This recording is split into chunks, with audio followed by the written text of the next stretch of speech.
All right, Panther Lair, I'm going to give you guys my early impressions of freshman point guard Jaland Lowe. Now, if you've been following the Pittsburgh Panthers, if you knew anything about Jaland Lowe going into the season, then you know that he was built as a true lead guard, a very natural point guard. And even though he is not starting for Pitt right now, you can see that every time he comes into the game. So I want to break down a couple sequences with you guys and talk about his passing feel, as I think that's the most important thing that he brings to the table for this Panthers team. So let's start here in Game 3 against Florida Gulf Coast. Now, one of the things I think Lowe is very good at is working out of ball screens. He has a really good natural sense and feel for how to use them and how to get back to his left hand in particular. So you see, he works a lot with Guillermo Diaz-Graham. That's a good thing because they both kind of can be on the floor together as reserves. So you see, he's going to work back here to his left hand. Really good sense for the help. So both defenders go here. So they're here with him. So Lowe, I think, feels that, and he knows this little drop pass right there to Guillermo is available. Really good feel for interior passing. Another example of that here. One of the things I think is really interesting about Lowe, and something that I don't think people talk about a lot, is when he applies his like twitchy water bug like quickness north and south, he really can shed defenders, and he has a good feel for when they're on his hip and what he needs to do to try to make a pass or finish, although the finishing pretty much with his left hand. We'll talk about that here shortly. Another nice pass in the interior here to Guillermo. Gets a little lucky there. So this is against, these next two are against better competition. This is being against the Oregon State game in that Brooklyn NIT season tip-off. And these are the kind of passes that I think he's close to making. Like, there's just like a small timing issue that as the season goes on, I feel like he and whoever he's working with are going to connect. Now, he doesn't play as much with Federico because, again, he's a reserve. Federico, for the time being, is in the starting lineup.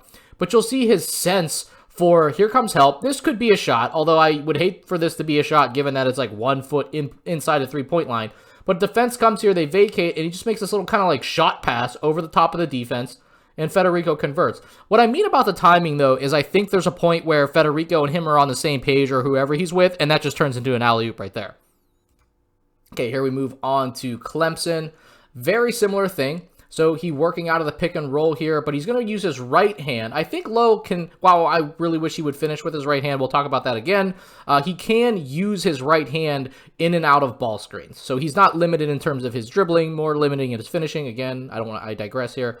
So it makes a nice, similar type of kind of like shot pass, touch pass over the top of defense. Hall with his back to Federico.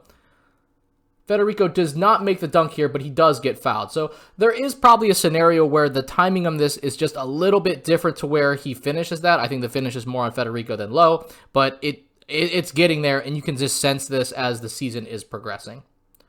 Here we go again, Oregon State clip. And this is a really good example. What I want to see here is like he's getting blitzed here.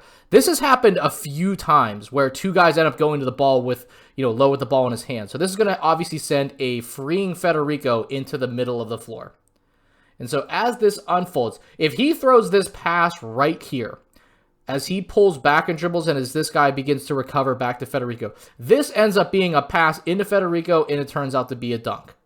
Now, the weak side exchange that could have occurred here might have helped, could have been done in such a way to occupy help a little bit longer, but I'm not sure they realized that the blitz was going to happen. But instead, you see, he puts the ball down on the floor for just one dribble, and this ends up being a turnover. But the reason I included that here is because, like, his feel for this is really high. His IQ, like, his understanding of passing windows, when they open, when they close, it's pretty high, especially for a freshman point guard who at this point in time was in his, sixth game of his collegiate career. Lowe is going to continue to get better and better. I really like his passing feel. I really like that he is a true lead guard, and he can make a lot of things happen out of pick and roll. Eventually, the shots are going to fall. I think he's shooting like 34% from the field, like 20% from three-point as of this recording. Those are eventually going to start going down, and he's going to become more dynamic. But this is something he brings to the table that very few freshman point guards that, since I've been covering Pitt, have done. So really good job by Lowe. I think he's going to be a special player here at Pitt.